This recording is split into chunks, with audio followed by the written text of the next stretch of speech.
For today's video guys, ay gagawa ako, ipapakita ko sa inyo itong cake na ginawa ko na dream cake ito guys, na version ko ng aking dream cake recipe. Ayan, naglagay lang ako dyan ng ating chocolate moist at itong nilagay ko sa gilid guys ay acetate cake color ang tawag dito. At nabili ko rin ito sa online. Ayan, kinat ko lang yan siya guys na tama lang sa sukat niya at nilagyan ko ng scotch tape.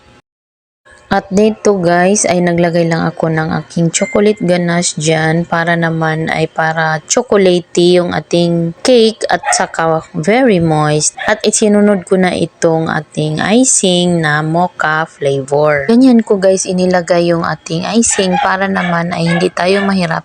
Kasi ipa-flatten natin ito guys para pantay yung pagkalagay natin ng icing.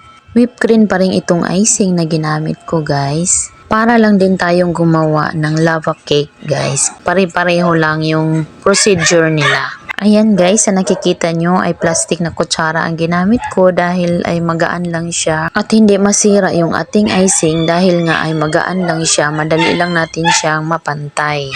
Dahil nga ay may sobra ako na chocolate moist cake guys, ay maglalagay pa ako dyan ng isang layer. Ayan na guys, tapantay na natin siya at ito na ilagay na natin yung ating chocolate moist cake na pangalawang layer natin. At lagyan na rin natin ito ng ating chocolate ganache at saka natin papatungan ng ating chocolate na pure chocolate na melted chocolate. At syempre guys, dahil nga ay tamang-tama lang ang sukat niya, so pantayin lang natin guys para naman ay kasya yung ating cake. Ayan na guys, naglagay na tayo ng ating chocolate ganache. Ang cake na ginamit ko dito sa aking dream cake ay yung ating eggless chocolate moist cake.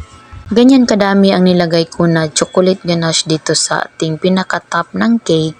At lalagyan ko pa ito ngayon ng melted chocolate natin. Na pure lang guys na ang nilagay ko dito sa melted chocolate ay yung oil lang, kunting oil. Hindi ko na naipakita ang pagbuhos ko ng ating melted chocolate guys. Happy 54th birthday Papa Freddy! God bless! Bye!